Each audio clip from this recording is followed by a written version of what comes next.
اللہ عز و جل کا بے پایاں کرم و احسان عظیم ہے کہ اس نے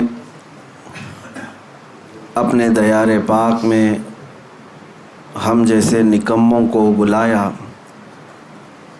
حرم کعبہ، حرم مصطفیٰ صلی اللہ علیہ وسلم کی زیارتوں سے مولا نے ہمیں سعادت بخشی، اور پھر حج کی سعادتیں اور برکتیں لے کر صحیح سلامت ہم اپنے وطن اپنوں کے درمیان واپس آ گئے۔ یہ اللہ کا کرم و احسان ہے،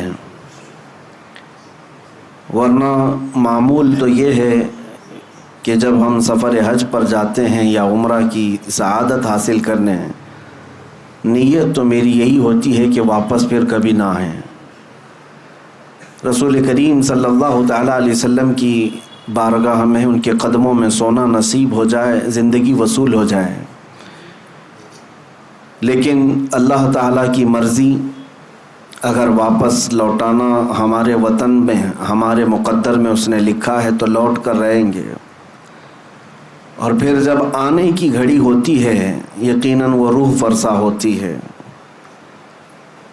مدینہ طیبہ سے واپسی کی گھڑی واقعی ایک سچے محبت کرنے والے عاشق کے لیے بہت ہی سخت امتحان کی گھڑی ہوتی ہے۔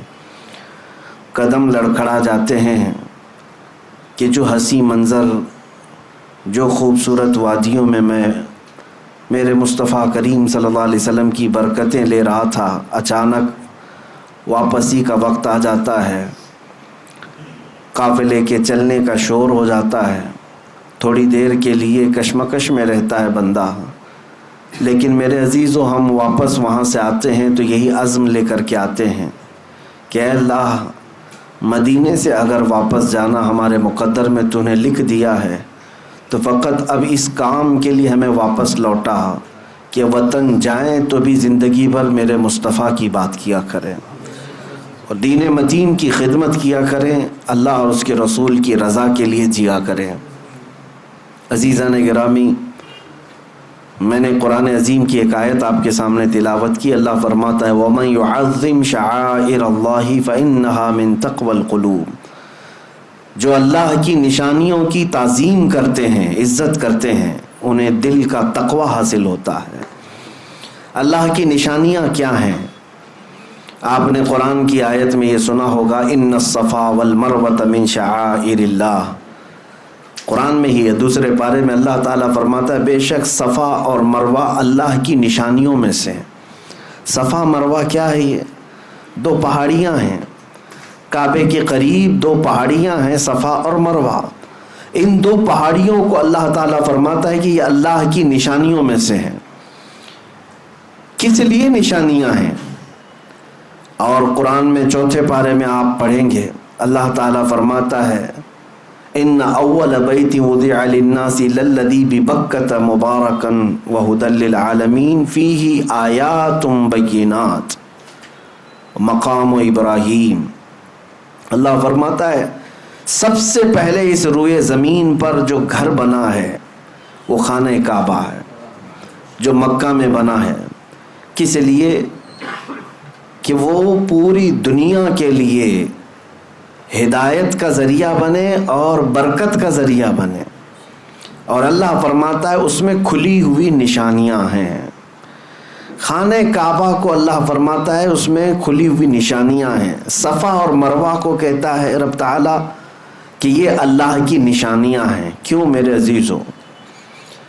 یہاں پر کچھ باتیں مجھے عرض کرنی ہے۔ سفر حج سے لوٹنے کے بعد اگر کوئی حاجی یہ عقیدہ لے کر کے آتا ہے تو میں سمجھتا ہوں اس کا حج اللہ تعالیٰ قبول کر لے گا۔ کیا چیز؟ بہت سارے جاتے ہیں اور بھیڑ بھاڑ کو دیکھتے ہیں، لاکھوں لوگ اس طرف پڑھ رہے ہیں، لاکھوں لوگ یہ کر رہے ہیں، لاکھوں لوگ وہ کر رہے ہیں۔ ایک بات یاد رکھیں، اسلام بھیڑ سے نہیں چلتا، اسلام آتھینٹک چیزوں پر چلتا ہے، اس کی جڑیں مضبوط ہیں، یہ حقانیت کی بنیاد پر چلتا ہے۔ میں جو بات عرض کر رہا ہوں وہ یہ ہے کہ صفا اور مروہ دو چھوٹی پہاڑیاں ہیں، اب تو ان کی اونچائیاں سب ختم کر دی گئیں، تھوڑی تھوڑی سی نشانیاں باقی رکھا ہے ایک سعودی گورنمنٹ نے، باقی سب تو مٹا دیا۔ صفا اور مروہ پر کیا ہوا کیا تھا آپ کو یہ بھی پتا ہے۔ سیدہ ہاجرہ حضرت ابراہیم علیہ السلام کی اہلیہ، حضرت اسماعیل علیہ السلام کی ماں، 6 ماہ کے حضرت اسماعیل علیہ السلام، قریب چھوٹے سے بچے، ان کی پیاس کی شدت کو بجھانے کے لیے وہ دوڑ لگا رہی تھیں۔ کبھی صفا پر چڑھ کر دیکھتی کہ کہیں پانی نظر آتا ہے، وہاں سے بھاگتی ہوئی مروہ کی طرف جاتی۔ یہ دونوں پہاڑیوں میں تقریباً ½ کلومیٹر کا فاصلہ ہے، یا ہو سکتا ہے اس سے تھوڑا آس پاس ہوگا، 500 سے 700 میٹر کے درمیان ایک پہاڑی سے دوسری پہاڑی۔ صفا پر چڑھتی، پھر مروہ پر جاتی، پھر مروہ سے صفا کی طرف۔ لیکن اسماعیل علیہ السلام کو خانہ کعبہ کے قریب وہ سلا کر رکھی ہوئی تھیں زمین پر۔ روایات میں ہے کہ انہوں نے 7 چکر لگائے، پھر اللہ تعالیٰ نے اسماعیل علیہ السلام کی ایڑیوں کے نیچے سے زمزم کا پانی پیدا فرمایا، جس کو آج پوری دنیا پیتی ہے، سیراب ہوتی ہے، برکتیں بھی حاصل کرتی ہے۔ اب مجھے جو بات عرض کرنی ہے وہ یہ ہے کہ سیدہ ہاجرہ نے دوڑ لگائی اسماعیل علیہ السلام کی پیاس بجھانے کے لیے، صفا سے مروہ، مروہ سے صفا، صفا سے مروہ، مروہ سے صفا، یہ ٹوٹل 7 چکر ہوئے۔ اس کے بعد یہ بات اس واقعے کو ہو کر کے ہزاروں سال ہو گئے، لیکن آج بھی حاجی وہاں پر دوڑ لگا رہے ہیں، ہر عمرہ پر جانے والا وہاں پر دوڑتا ہے۔ میرے عزیزو، یہ کیا بات ہے؟ اللہ تعالیٰ نے اپنی اس محبوب بندی کی ادا کو قیامت تک آنے والے حاجیوں کے لیے واجب کر دیا۔ یہ اللہ کی نشانی ہے، دونوں پہاڑیاں۔ اب تم دوڑو گے، جو بھی حج کے لیے آئے گا، عمرہ کے لیے آئے گا، دوڑے گا۔ اب مجھے آپ یہ بات بتائیں، کیا آپ بھی کسی کی پیاس بجھانے کے لیے دوڑتے ہیں؟ کیا آپ بھی وہاں پر کسی کو پانی پلانے کے لیے دوڑتے ہیں؟ نہیں۔ آپ سب کو پتا ہے ہم آج وہاں پر دوڑ کسی کی پیاس بجھانے کے لیے نہیں، بلکہ اللہ کی ایک محبوب بندی کی ادا پر عمل کرنے کے لیے دوڑتے ہیں۔ اب بات ایک نکتے کی میں عرض کرتا ہوں۔ اللہ کی نشانیوں میں سے ایک نشانی ہے، کیا ہے؟ صفا اور مروہ۔ توجہ چاہتا ہوں، بہت ہی ایک اہم نکتے کی طرف آپ کی طرف توجہ لے جا رہا ہوں۔ اسماعیل علیہ السلام کون ہیں؟ اللہ کے نبی ہیں، بلکہ ابھی شیر خوار ہیں، دودھ پیتے ہوئے ہیں۔ اب یہاں سے مفسرین فرماتے ہیں سیدہ ہاجرہ وہ نبی نہیں ہے، نبی کی بیوی ہیں اور نبی کی ماں ہیں، لیکن جو دوڑ لگا رہی تھی، کس کے لیے دوڑ لگا رہی تھی؟ اسماعیل علیہ السلام کے لیے۔ مفسرین فرماتے ہیں ایک نبی کی پیاس کے لیے اگر کوئی دوڑے تو اللہ اس کو نشانی بنا دیتا ہے۔ ایک نبی کی پیاس کے لیے اگر کوئی دوڑے، اللہ اس کو نشانی بنا دیتا ہے۔ اے میرے عزیزو، اگر میرے مصطفیٰ کی عزت کے لیے کوئی دوڑے تو یاد رکھنا قیامت تک اس بندے کو بھی اللہ نشانی بنا دیتا ہے۔ بے نشانوں کا نشان مٹتا نہیں، مٹتے مٹتے نام ہو ہی جائے گا۔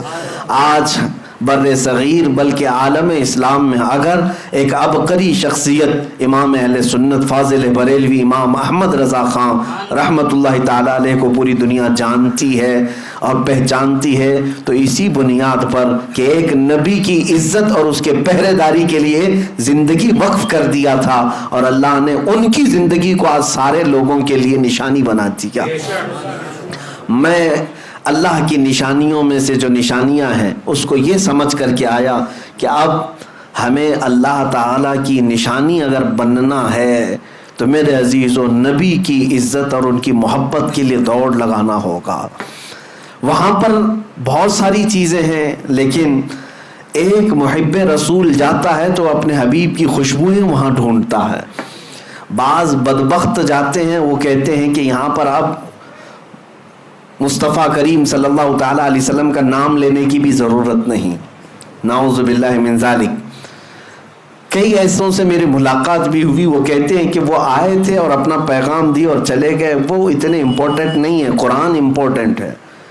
کعبہ امپورٹنٹ ہے. آپ آئے ہیں یہاں پر تو کعبے کا طواف کیجئے, قرآن کی تلاوت کیجئے. نبی کیا کہتے ہیں, یہ ان کی مت ماری گئی ہے. میں نے ان سے کہا کہ نبی اہم نہیں ہے. ایک وہیں کے مقامی رہنے والا برسوں سے رہتا ہے, وہ کہہ رہا تھا کہ نہیں, وہ اہم نہیں ہے, قرآن اہم ہے, کعبہ اہم ہے. میں نے کہا احمق کو دیکھو, اگر نبی اہم نہیں ہے تو ایک غیر اہم شخص اگر قرآن لا کے دیا ہے تو قرآن کیسے اہم ہو گیا؟ اگر وہ اہم نہیں ہے تو غیر اہم آدمی اگر کوئی کتاب کے بارے میں کہہ رہا ہے یہ اللہ کی کتاب, تو نے مان کیسے لیا کہ یہ اللہ کی کتاب ہے؟ پہلے تجھے یہ تسلیم کرنا پڑے گا جو قرآن لایا ہے وہ سب سے اہم ہے. جس نے کعبہ کی عظمت بتائی وہ سب سے اہم ہے. اگر وہ عظمت نہ بتاتا تو ہمیں کیا پتا, اگر وہ قرآن کے اوراق ہمارے سامنے تلاوت نہ کرتا تو ہمیں قرآن کیا پتا. اس لیے میرے عزیزو, ہمارا معاملہ تو یہی ہے جو امام اہل سنت فاضل بریلوی نے فرمایا ہے کہ طیبہ نہ صحیح افضل, مکہ ہی بڑا زاہد, ہم عشق کے بندے ہیں کیوں بات بڑھائی ہے. اعلیٰ حضرت فرماتے ہیں کہ اے لوگو, تم نے تو ابھی نبی پاک صلی اللہ علیہ وسلم کی عظمت کو دیکھا ہی کیا ہے.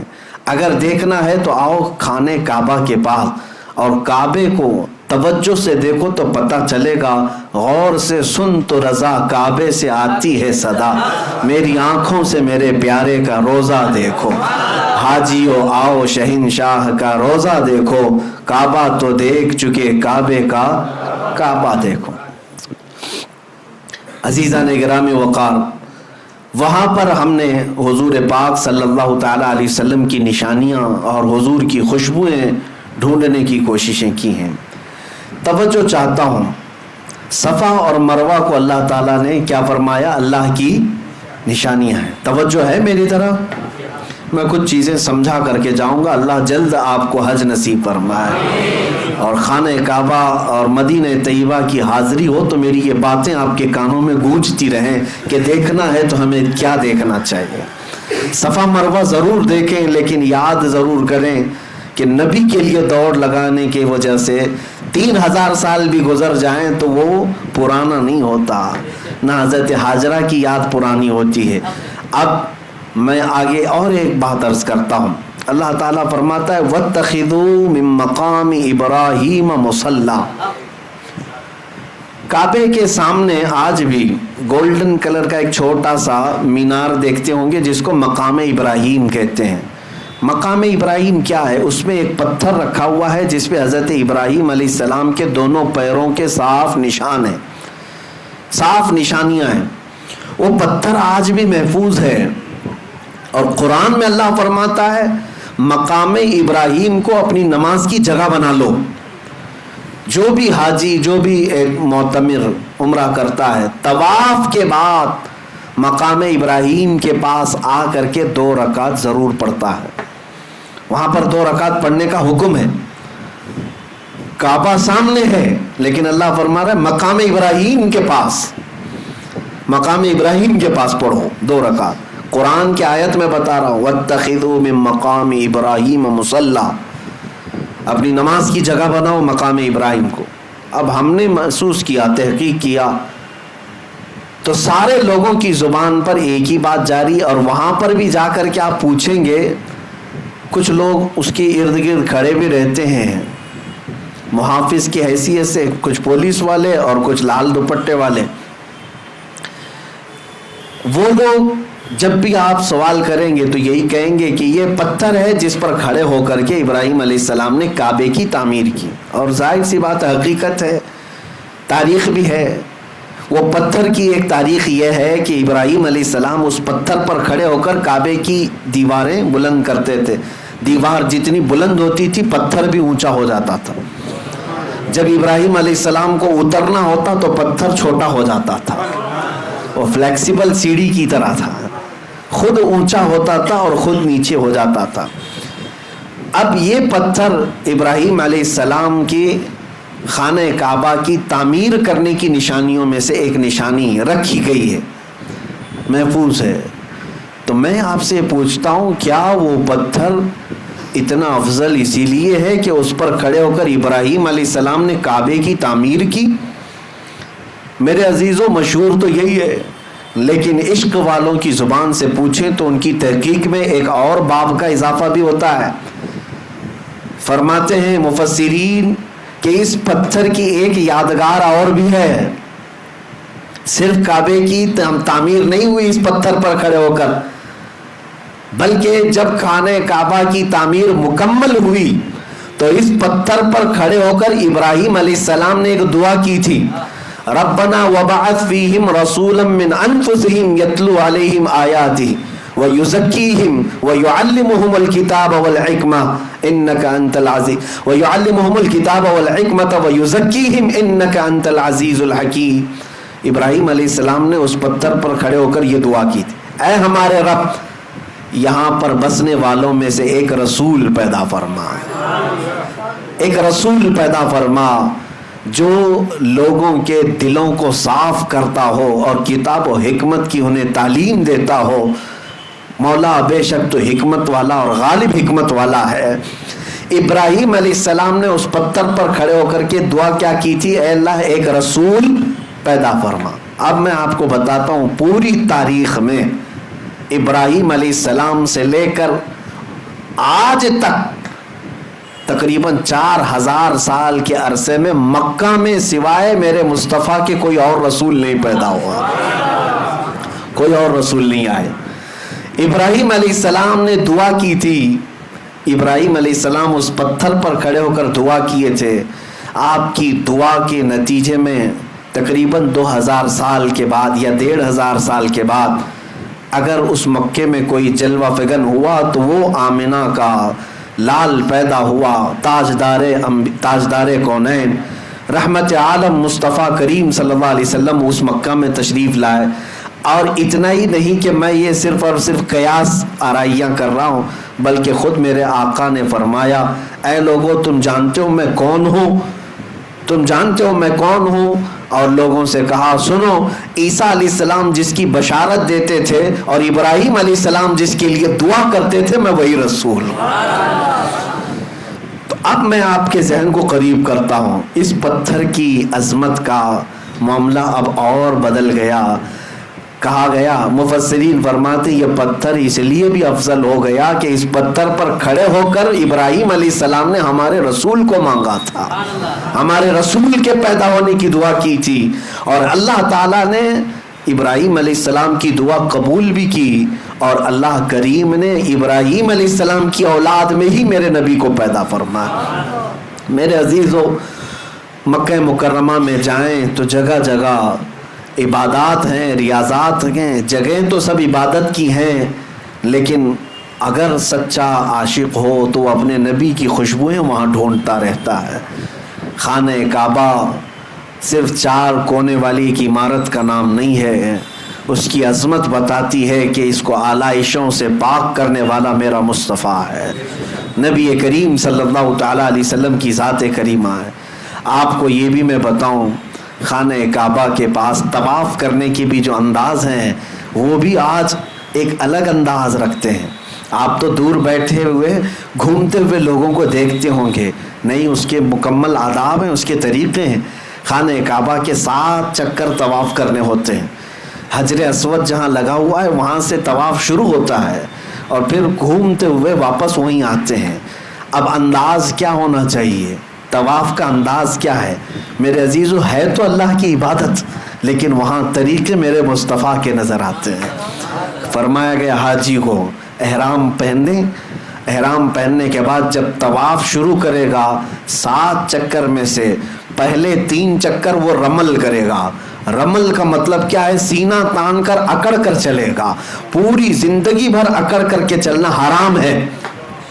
قرآن پاک میں اللہ نے فرمایا وَلَا تَمْشِ فِي الْأَرْضِ مَرْحًا، زمین پر اکڑ کر مت چلو، اس لیے کہ نہ تم زمین کو پھاڑ سکتے ہو نہ پہاڑوں تک پہنچ سکتے ہو، اور جو اکڑ کر کے چلتا ہے، غرور اور گھمنڈ اور تکبر کرتا ہے، اس کے لیے اذیت ناک سزائیں، قیامت کے دن ان کی حیثیت چونٹیوں کی طرح بنائی جائے گی۔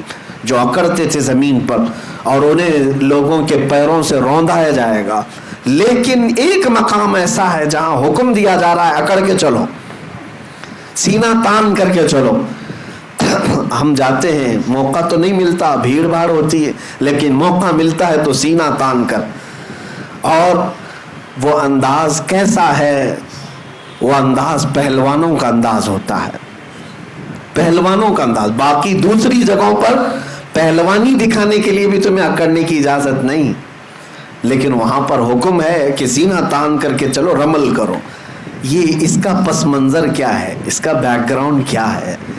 میرے عزیزو, خانہ کعبہ کے پاس طواف تو پہلے نارمل ہی ہوتا تھا, لیکن آپ کو میں بتاؤں رسول پاک صلی اللہ تعالیٰ علیہ وسلم کے ساتھ جو اذیتیں مکہ والوں نے کی ہیں, جو تکلیفیں مشقتیں مکہ والوں نے حضور کی ذات پر ڈالی ہیں, شاید ہی تاریخ میں آپ کو ایسا نہ ملے.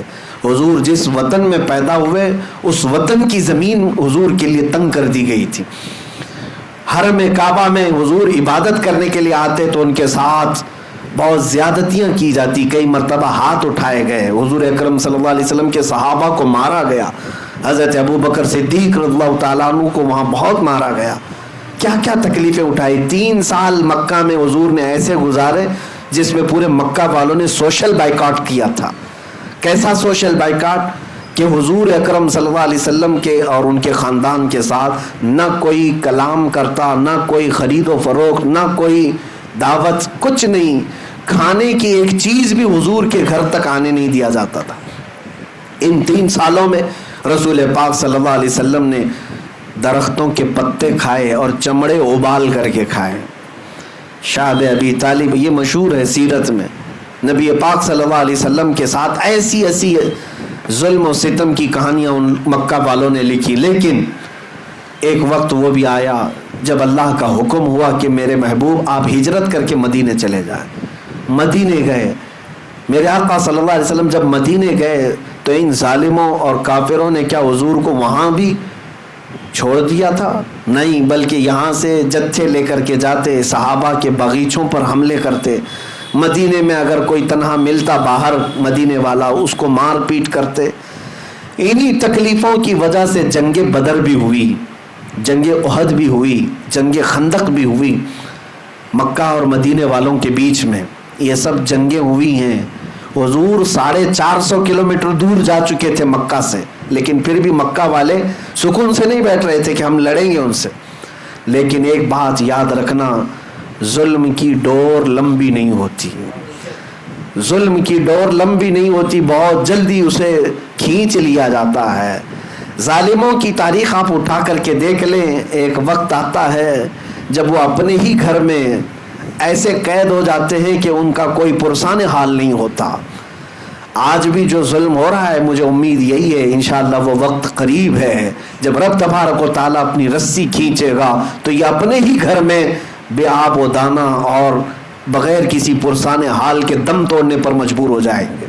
آپ انتظار کریں.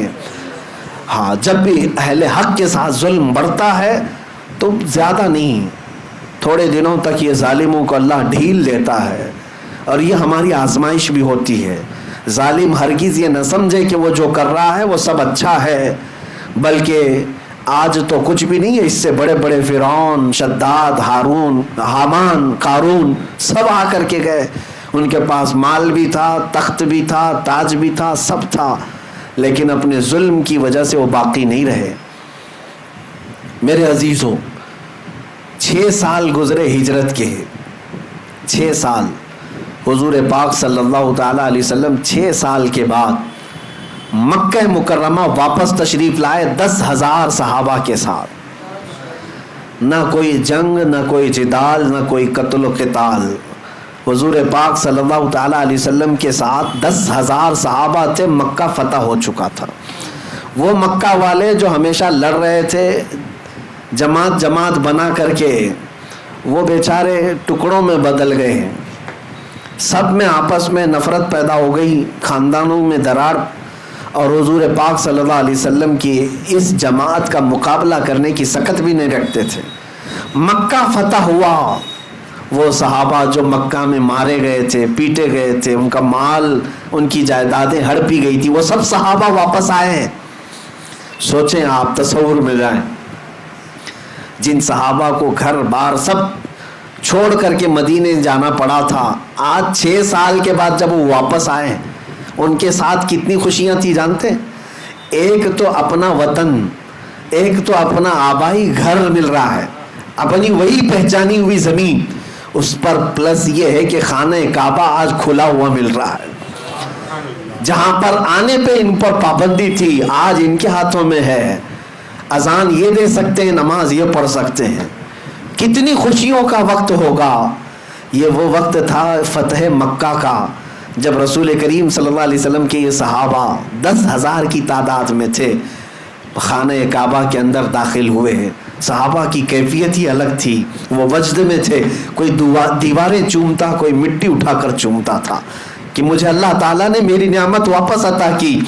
انہی میں سے کچھ صحابہ ایسے تھے جب ان کافروں اور مشرکوں کو دیکھ رہے تھے جو ہتھکڑیوں میں تھے، آج مجبور تھے، تو ان کے سامنے سینہ تان کر کے طواف کرنے لگ گئے، اکڑ کر کے طواف کرنے لگے۔ طواف تو ہو ہی رہا تھا، حضرت عمر فاروق رضی اللہ تعالیٰ عنہ بیچ میں آ گئے، اس صحابی کے حضرت سعد اور ایک صحابی تھے، کہا کہ یہ کس انداز سے چل رہے ہو تم؟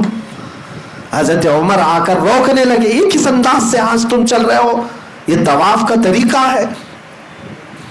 تو حضرت عمر جب روکنے لگے، میرے مصطفیٰ کریم صلی اللہ علیہ وسلم نے پیچھے سے پکارا اور کہا، عمر چھوڑ دو، اس کی ادا کو اللہ بھی پسند کر رہا ہے۔ اللہ کو یہ پسند ہے کہ اس کے دشمنوں کے سامنے سینہ تان کر کھڑے رہیں، اللہ کو یہ پسند ہے۔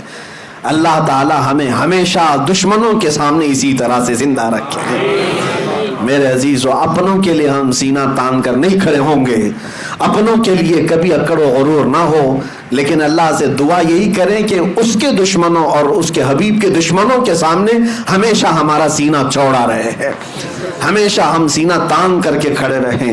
میرے عزیزو، طواف میں جب رمل کرتے ہیں 3 چکر، تب ہمیں یہ بات یاد آتی ہے کہ سب کچھ ختم نہیں ہوا۔ طواف کرنے والے حاجی کو بھی ہر بار طواف کرنے کے بعد اللہ تعالیٰ یہ درس دینا چاہتا ہے، یا اللہ تعالیٰ یہ درس دے رہا ہے کہ اے حاجی دیکھ، آج یہاں تیرے کوئی دشمن نہیں ہے جو تو سینہ تان کر چل رہا ہے۔ مکہ میں کون دشمن ہے تمہارے؟ وہاں پر طواف کے دوران کون دشمن تمہیں دیکھ رہا ہے؟ کوئی نہیں ہے، لیکن تجھے یہ درس دیا جا رہا ہے، بننا ہے اس طرح چل کر کے تو غلام مصطفیٰ بن، جیسے صحابہ تھے۔ ان کی ادائیں تو دیکھ کہ میرے حبیب کے جو غلام چلتے تھے تو وہ کس کے لیے سینہ تانتے تھے؟ وہ رسول اللہ کے دشمنوں کے لیے اور اللہ کے دشمنوں کے لیے۔ میرے عزیزوں، میں نے سفر میں اس بات کی پوری کوشش کی ہے کہ جو بھی عبادت ہو وہاں میرے مصطفیٰ کی خوشبو تلاش کرو۔ نیت یہی تھی کہ جاؤں حج پر تو اللہ تبارک و تعالی ہر جگہ میرے مصطفیٰ کی یاد ہمارے سینے میں ہمیشہ رکھے، اور اللہ کا فضل اور کرم ایسا ہوا میں جتنا بھی شکر کروں کم ہے۔ میں آپ کو بتاؤں، ہم جو حج کے لیے اس سال گئے تھے، اس سال کی بات کر رہا ہوں، بدھ کے دن مینا جانا ہوتا ہے۔ اس سال ہم جو گئے بدھ کے دن مینا گئے، جمعرات کے دن، بدھ کی رات ختم ہو گئی تھی، جمعرات کو ہم مینا میں قیام کیے، 5 وقت کی نمازیں جمعرات کے دن مینا میں نماز پڑھنی تھی۔ توجہ چاہ رہا ہوں، جمعرات کو ہم کہاں گئے؟ مینا میں 5 وقت کی نمازیں پڑھے، اور جمعہ کو ہم عرفات کے میدان میں تھے۔ عرفات کے میدان میں جمعہ کے دن ظہر اور عصر ملا کر کے پڑھی جاتی ہے، اور پھر سورج غروب ہونے کے بعد جمعہ کی جو رات آتی ہے، یعنی سنیچر کی رات، وہ مزدلفہ میں قیام کیے، اور اس کے بعد سنیچر کی جو صبح تھی اس دن کنکریاں مارنے ہوتا ہے بڑے شیطان کو، ایک ہی شیطان کو 7 کنکریاں سنیچر کے دن مارے، اور اس کے بعد سنیچر کے دن ہی قربانی کیا، سنیچر کے دن ہی ہم نے اپنے بال منڈائے، اور سنیچر کے دن ہی خانہ کعبہ کا طواف کیا۔ آپ کو میں بتاؤں، جمعرات کے دن مینا میں، جمعہ کے دن عرفات میں، اور سنیچر کے دن یہ سارے ارکان ہوئے۔ حدیثیں اٹھا کر کے میں پڑھ رہا تھا حضور پاک صلی اللہ علیہ وسلم کا حج کیسا تھا. میرے آقا صلی اللہ تعالیٰ علیہ وسلم نے اپنا جو آخری حج فرمایا، صحابہ روایت کرتے ہیں کہ اللہ کے نبی کا جو آخری حج تھا حضور پاک جمعرات کے دن مینا میں موجود تھے، اور جمعہ کے دن میرے آقا عرفات کے میدان میں تھے، اور وہ آخری خطبہ جو حضور نے عطا فرمایا پوری امت کے لیے وہ عرفات کے میدان میں جمعہ کے دن تھا. اور جمعہ کے دن سورج غروب ہوتے ہی جو سنیچر کی رات آتی ہے، میرے آقا نے مزدلفہ کی طرف کوچ فرمایا، مزدلفہ میں رات گزاری، اور جب سنیچر کی صبح ہوئی حضور پاک نے کنکریاں ماری اس شیطان کو، رجیم کو، اور سنیچر کے دن ہی میرے آقا نے قربانی بھی فرمایا، بال بھی حلق فرمائے، اور سنیچر کے دن ہی خانہ کعبہ کا طواف بھی فرمایا. میرے عزیزو، اس حج کو حج اکبری کہتے ہیں، عام زبان میں حج اکبر ہی کہتے ہیں. میں اس بات پر رشک کرتا ہوں کہ مولا کریم ہمیں اس سال تو نے جو حج ادا کیا وہ میرے مصطفیٰ کی سنت پہ عمل کا بھی موقع عطا فرما. حج تو حج ہے، کسی بھی دن کریں، جب بھی وہ حج آئے، حج کا دن جب بھی آئے، لیکن جب یہ میچ ہو جائے تو عاشقوں کی بات ہی کچھ اور ہوتی ہے. وہ دن جب آتے ہیں تو یاد آتی ہے کہ آج بھی جمعہ ہے، آج عرفات کا دن ہے، اور آج ہی کا وہ دن تھا جب میرے مصطفیٰ عرفات کے میدان سے خطبہ دے رہے تھے. میرے عزیزو، حج اللہ کی عبادت ضرور ہے لیکن میرے مصطفیٰ کی یادوں میں بسی ہوئی ہے، حضور کی یادوں میں اور خوشبوؤں میں بسا ہوا وہاں پر ماحول ہے. بہرحال یہ ارکان ادا کرنے کے بعد یقیناً سعادتیں اگر اور قبولیت کی سندیں اگر کہیں ملتی ہیں تو گنبد خضرا کی چھاؤں میں ملتی ہیں. یقیناً ایک حاجی جب رخت سفر باندھتا ہے طیبہ کی طرف، حرم کعبہ کی زیارتیں مکمل ہونے کے بعد عجیب سی کیفیت ہوتی ہے، عجیب سی کیفیت ہوتی ہے. جب وہ نکلتا ہے تو وجد میں ہوتا ہے، خوشیاں منا رہا ہوتا ہے، اور جس کے دل میں میرے آقا کی بارگاہ میں پہنچنے کی آس لگی رہتی ہے وہ منٹ منٹ گنتا رہتا ہے، ہر گھنٹے پوچھتا رہتا ہے ابھی مدینہ کتنا باقی ہے، ابھی کتنا باقی ہے. بسوں میں بیٹھے ہوئے حاجی کلومیٹر کے بورڈ کو دیکھتے رہتے ہیں، ابھی مدینہ 200 کلومیٹر باقی رہ گیا، 150 باقی رہ گیا، 100 باقی رہ گیا.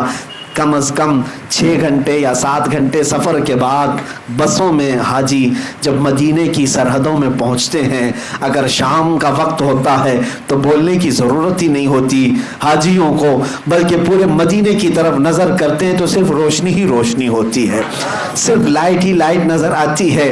لیکن اس میں بھی میں نے محسوس کیا ہے کسی حاجی کو یہ بولنے کی ضرورت نہیں پیش آتی کہ حضور کی مسجد کدھر ہے، بلکہ ان ہزاروں لاکھوں لائٹوں میں بھی حاجی آسانی سے پہچان لیتا ہے میرے مصطفیٰ کی مسجد نبوی نظر آ رہی ہے.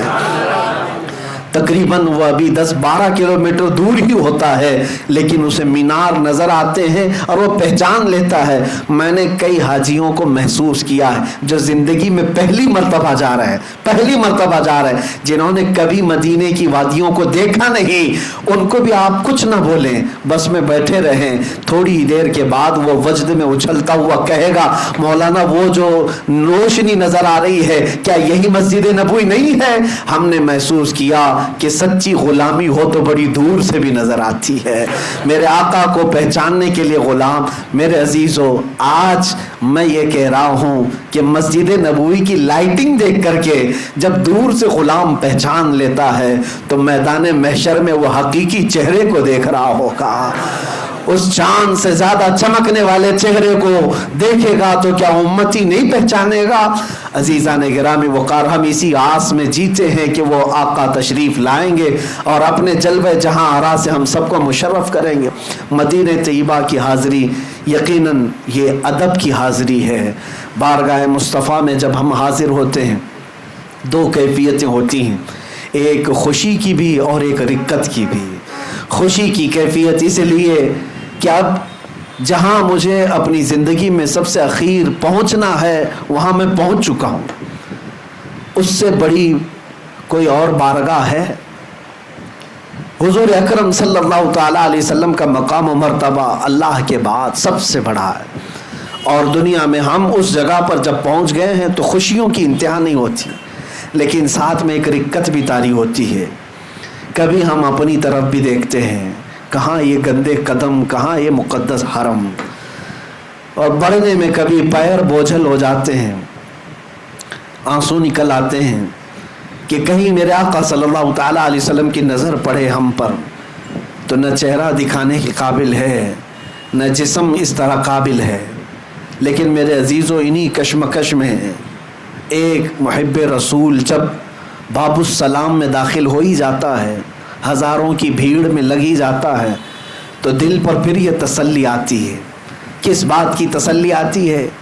یہ سوچنے پر ہم مجبور ہوتے ہیں نہ کوئی عمل ہے سنانے کے قابل، نہ منہ ہے تمہارے دکھانے کے قابل، لگاتے ہیں اس کو بھی سینے سے آقا جو ہوتا نہیں منہ لگانے کے قابل۔ جب یہ بات یاد آتی ہے تو پھر حوصلہ ہو جاتا ہے کہ تجھ سے جو منہ چھپاؤں تو کروں کس کے سامنے یا رسول اللہ، آپ کے پاس نہ آؤں تو پھر کس کے پاس جاؤں؟ اس لیے کہ ہم نے بچپن سے یہی سنا ہے، بے ہنر و بے تمیز کس کو ہوئے ہیں عزیز، ایک تمہارے سوا تم پہ کروڑوں درود، گندے نکمے کمی مہنگے ہیں کوڑی کے تین، کون ہمیں پالتا تم پہ کروڑوں درود۔ نبی پاک صلی اللہ تعالیٰ علیہ وسلم کے دربار میں ہم حاضر ہوتے ہیں تو اسی آس کے ساتھ یاد رکھیں اعلیٰ حضرت کے اشعار بہت حوصلہ دیتے ہیں، بہت حوصلہ دیتے ہیں۔ کم از کم میں اپنے متعلق ضرور کہتا ہوں، بڑی حوصلہ مندی کی یہاں پر باتیں ملتی ہیں، پھر جب بارگاہ مصطفیٰ میں ہم پہنچتے ہیں وہ جالیوں کا سنہرا موقع، اللہ اکبر، چاہتا تو ہر حاجی یہی ہے کہ گھنٹوں یہیں کھڑا رہ جاؤں، بلکہ ہماری تمنا تو یہی ہوتی ہے کہ ہم یہیں گڑے رہ جائیں اور روح ہماری نکل جائے۔ لیکن تقاضۂ فطرت یہ ہے، ایک میرا ہی رحمت میں دعویٰ نہیں، شاہ کی ساری امت پہ لاکھوں سلام، لاکھوں لوگ وہاں پر منتظر ہیں میرے آقا کی ایک دید کے، ایک طلب کے۔ ہم سلام کر کے صرف آگے بڑھ ہی جاتے ہیں اور اس تمنا سے جھالیوں کے سامنے سے گزرتے ہیں کہ ضروری نہیں کہ یہاں کھڑے ہو کر کے ہی سنائیں تو سنیں گے۔ میرے آقا کا مقام تو یہ ہے کہ دور و نزدیک کے سننے والے وہ کان لالے کرامت پہ لاکھوں سلام۔ دروازے سے باہر آ جاتے ہیں لیکن ہمیشہ ایسا ہی لگتا ہے کہ حضور پاک صلی اللہ تعالیٰ علیہ وسلم کے دربار میں پھر آئے ہیں۔ اس بار کے سفر میں میں نے دیکھا عزیزان گرامی وقار، آپ کو میں ایک بات بتاؤں، مسجد نبوی کے باہر جو صحن ہے، جو ماربل لگے ہوئے ہیں، کچھ جگہ تو ایسے ماربل ہیں جو گرمی سے گرم نہیں ہوتے، ٹھنڈے ہی رہتے ہیں۔ خصوصی قسم کے کچھ ماربل خانہ کعبہ کے طواف کے دوران جو مطاف ہے وہاں پر بھی لگے ہیں اور حضور کے روضے کے آس پاس، لیکن جو بڑا صحن ہے جس میں چھتریاں ہیں وہاں پر جو پتھر لگے ہیں وہ اتنی تیز گرم ہوتے ہیں، اتنی تیز کہ میں سمجھتا ہوں کہ اگر کسی ہانڈی میں چاول چڑھا دیں تو پک جائے گا۔ 50 ڈگری اس بار گرمی کی شدت تھی، میں نے جو محسوس کیا 49 ڈگری 50 ڈگری تک مدینے میں اس بار گرمی کی شدت پہنچی ہوئی تھی۔ آپ اندازہ کر سکتے ہیں 50 ڈگری کی شدت میں جب ان ماربل پر پتھروں پر گرمی پڑتی ہوگی تو کیسی چلچلاتی ہوئی گرمی۔ میں عشاء کے وقت کی بات کر رہا ہوں، عشاء کے وقت چپل ہم دور نکال دیا کرتے، پیدل چل کر کے تھوڑی دور ہمیں جانا تھا، اتنی دیر میں ہی ہمارے تلووں کے اندر پورے عجیب سی گرمی ایسی لگی کہ بعد میں دیکھا، محسوس کیا۔ میرے عزیزوں، میں یہ شکایت کے طور پر نہیں کہہ رہا ہوں، صرف یہ بتا رہا ہوں کہ پتھر کتنے گرم ہوتے ہیں رات کے وقت جب اتنے گرم تھے۔ اب میں حقیقی بات بتانا چاہتا ہوں، ظہر کے وقت میں نے دیکھا، جانے کی ہمت نہیں تھی، دور کھڑے تھے جنت البقیع کے پاس، ایک بندے کو ہم دیکھ رہے تھے ننگے پیر پیدل انہی پتھروں پر چلتا ہوا باب السلام کی طرف گیا۔ کسی اور کے چلنے کی ہمت بھی نہیں ہے، بغیر چپل کے گیا، باب السلام میں اندر داخل ہوا، سلامی پیش کیا، وہاں سے جلدی نکال دیتے ہیں پولیس والے، سلام کرو نکل جاؤ، نکل آیا. باہر آنا ایسا ہے کہ پیر رکھو تو چیخ نکل جائے گی تمہاری. لیکن انہی میں وہ آرام سے چلتا ہوا یہاں تک آیا. دوبارہ پھر باب السلام گیا, چلتے ہوئے واپس گیا, پھر داخل ہوا, سلام کیا, تھوڑی دیر کے بعد دیکھے پھر باہر نکل آیا, پھر اسی گرم گرم پتھروں پر پھر چلتے ہوئے باب السلام کی طرف گیا. کافی دیر تک دیکھتا رہا, نہ جانے وہ کب تک اس طرح ادھر سے جاتا تھا, سلام کر کے پھر آتا تھا, پھر انہی پتھروں پر. میں نے محسوس کیا کہ اگر 2 منٹ کوئی اس پتھر پر چلے تو اس کے نیچے, پیروں کے نیچے جل جائے گا, آبلے پڑ جائیں گے. لیکن گھنٹوں وہ بندہ چلتا رہا صرف حضور کو سلام پیش کرنے کے لیے. سچ مانو میرے عزیزوں, آنکھیں بھیگ گئیں, جسم پہ کپ کپی طاری ہو گئی. میں نے یاد کیا, یا رسول اللہ, یہ صرف اور صرف تمہاری محبت کی تاثیر ہے. آج ہمیں احساس ہو گیا کہ بلال حبشی گرم سل کو کیسے برداشت کرتے تھے. اگر میرے مصطفیٰ سامنے ہو تو پھر آگ بھی ٹھنڈی نظر آنے لگتی ہے, پتھروں کی گرمی بھی نرم اور ٹھنڈی محسوس ہونے لگتی ہے. ان عاشقوں کو ہم نے دیکھا, ان گرم پتھروں پر وہ چل کر بار بار سلام کے لیے جا رہے ہیں. یقیناً تلووں میں آبلے پڑے ہوں گے, زخم آئے ہوں گے, لیکن اگر اس سے پکڑ کر پوچھتے تو شاید وہ یہی بتاتا کہ میرے تلووں کی کیا حیثیت اس حسین گنبد کے سامنے, میرے پیروں کی کیا حیثیت اس عظیم بارگاہ کے سامنے. عزیزان گرامی وقار, نبی اکرم صلی اللہ تعالی علیہ وسلم کے دربار میں حاضری دیتے ہوئے آج بھی ہزاروں عاشقوں کو دیکھا جن کی کیفیت عجیب ہوتی ہے. ہم یہ نہیں جانتے کہ وہاں کون کس حالت میں آتا ہے, کون کس حالت میں آتا ہے. ایک بڑے بزرگ لاہور کے رہنے والے, ان کے مرید حج پہ جا رہے تھے تو انہوں نے اپنے پیر و مرشد سے اجازت لی. مرشد گرامی نے کہا کہ بیٹا حج پر جانا, پھر مدینے جب جانا تو خیال رکھنا کہ ہر چیز کا ادب کرنا, چاہے وہاں کے جانور بھی کیوں نہ ہو, جانوروں کا بھی ادب ملحوظ رکھنا. وہ مرید, سچا مرید, حج سے فراغت کے بعد مدینے حاضری کے لیے گیا. مدینہ طیبہ, یہ اس زمانے کی بات, آج سے 700-800 سال پہلے. مدینہ طیبہ کی حاضری کے بعد چھوٹی چھوٹی گلیاں تھی, رات کا وقت تھا, نکل رہا تھا, ایک کتا سویا ہوا تھا, اس کتے پر پیر پڑ گیا اس مرید کا. اچانک پیر پڑا, جان بوجھ کر کے نہیں, کتا چیختا چلاتا ہوا, اپنا بچاتا ہوا نکل گیا. لیکن اس مرید کو اندازہ ہوا کہ کتا زخمی ہوا, مجھ سے غلطی ہو گئی, میرے مرشد نے کہا تھا لیکن انجانے میں ہوا. خیر, حج سے فراغت کے بعد, بارگاہ مصطفیٰ کی حاضری کے بعد جب وطن لوٹا, کئی تحفے تحائف لے کر اپنے مرشد کی بارگاہ میں جب آیا تو لوگوں نے کہا کہ حضرت ملنا نہیں چاہتے. تو اس نے اصرار کیا کہ حضرت سے مجھے ملنا ہی ہے. لوگوں نے کہا بیمار ہیں. پھر اس نے اصرار کیا, کہو حضرت سے کہ مدینے سے آ رہا ہوں. لوگوں نے جب اطلاع دی تو مرشد گرامی نے اجازت دی. جب وہ حاضری کے لیے اپنے مرشد کے پاس آیا تو زخمی حالت میں دیکھا, ہاتھ پر پٹی بندھی ہوئی. پوچھا حضور کیا ہوا آپ کو؟ مرشد گرامی کی آنکھوں میں آنسو آئے. کہا مدینے میں تو نے جس کتے پر پیر رکھا تھا میں ہی تو تھا. تجھے یہ اندازہ نہیں کہ وقت کے بڑے بڑے لوگ وہاں پر اپنے آپ کو ان حیثیتوں میں پیش کرتے ہیں. اسی لیے ہم تمنا یہی کرتے ہیں کہ یا رب ہم کو اتنا مقام دے دے کہ لوگ ہمیں مصطفیٰ کے دربار کا کتا کہیں, سگانے کوئے مصطفیٰ ہمیں کہیں. اعلیٰ حضرت فاضل بریلوی رضی اللہ تعالیٰ عنہ یہ دعا بھی کیا کرتے تھے اور فخر سے بھی کہتے تھے, میں رسول پاک صلی اللہ علیہ وسلم کے دروازے کے باہر بیٹھنے والے دربانوں کا کتا ہوں. عزیزان گرامی, اس مقام بلند و بالا کی جتنی بھی میں تعریف کروں یا جتنا بیان کروں وہ بیان سے باہر ہے. اور آپ کو اندازہ ہے ہماری زندگی کا اب ایک ہی مقصد, آپ سب کا بھی یہی مقصد ہے کہ جئیں گے تو میرے مصطفیٰ کی عزت کے لیے جئیں گے. اگر ان کی عزت سلامت ہے تو سب کچھ سلامت ہے. اگر ان کی محبت ہمارے ساتھ باقی ہے تو سب کچھ باقی ہے، اور اگر یہ نکل گئی تو ہمارے پاس کچھ بھی نہیں ہے۔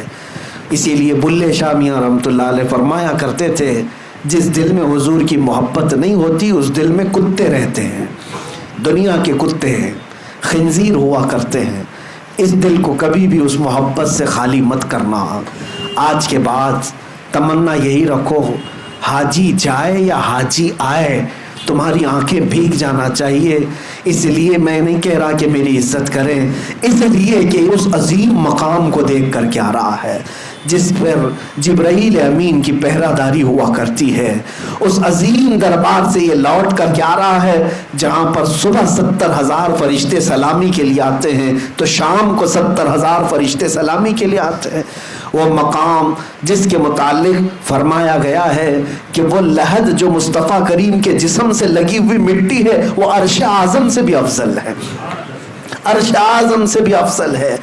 نبی پاک صلی اللہ تعالیٰ علیہ وسلم کے دربار میں جینا میرے عزیزو یہ حقیقت میں جینا ہے۔ میں نے مرشد گرامی حضور تاج الشریعہ رحمۃ اللہ تعالیٰ علیہ کو یہ کہتے ہوئے بھی سنا ہے کہ وہ اپنے اشعار میں بھی یہ کہتے تھے، داغ فرقت طیبہ قلب مزمحل جاتا، کاش گنبد خضرا دیکھنے کو مل جاتا۔ انہی میں انہوں نے تمنا یہ کی ہے کہ اگر حضور کے دربار میں موت آ جائے تو اے لوگوں سمجھ لو حقیقت میں وہ زندگی مل گئی، زندگی مل گئی۔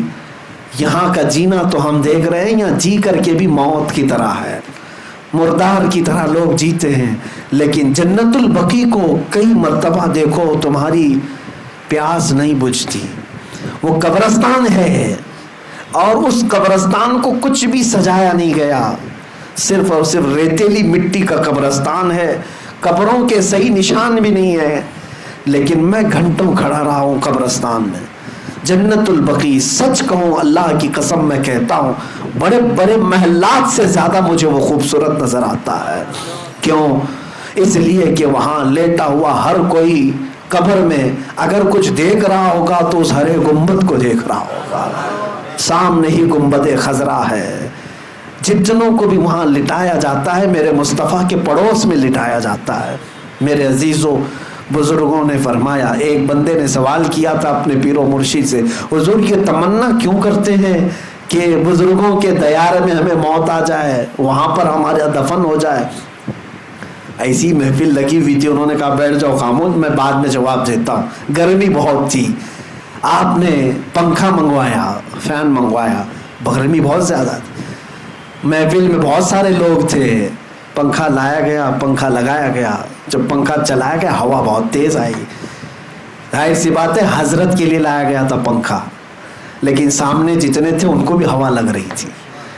اس مرید سے حضرت نے کہا یہ پنکھا کس کے لیے ہے؟ کہا یہ آپ کے لیے۔ کہا ہوا تو تجھے بھی لگ رہی ہے۔ کہا اسی لیے ہم تمنا کرتے ہیں بزرگوں کے دربار میں دفن ہونے کی کہ رحمتیں ان پر برس رہی ہوتی ہیں، چھینٹے ہم پر بھی پڑ جائیں گے۔ اور جب دوسرے بزرگوں کی بات یہ ہے تو میرے مصطفیٰ کے دربار میں کتنی رحمتیں برس رہی ہوں، کتنی بارشیں ہو رہی ہوں گی۔ حضور کا دربار بھی ہے، صدیق اکبر بھی وہی ہیں، فاروق اعظم بھی وہی ہیں، عثمان غنی بھی اسی جنت البقیع میں ہیں، سیدہ کائنات فاطمہ الزہرا بھی اسی قبرستان میں ہیں، ماں عائشہ صدیقہ وہاں ہیں، حضور کی ساری ازواج مطہرات ہم سب کی مائیں وہاں پر ہیں، حضور کی پھوپھیاں وہاں پر ہیں، 10,000 کے قریب صحابہ وہاں پر موجود ہیں، 1,00,000 سے زیادہ تابعین اور اولیاء وہاں پر ہیں۔ اگر اس قبرستان میں کوئی دفن ہو گیا تو اس کے وارے نیارے ہیں۔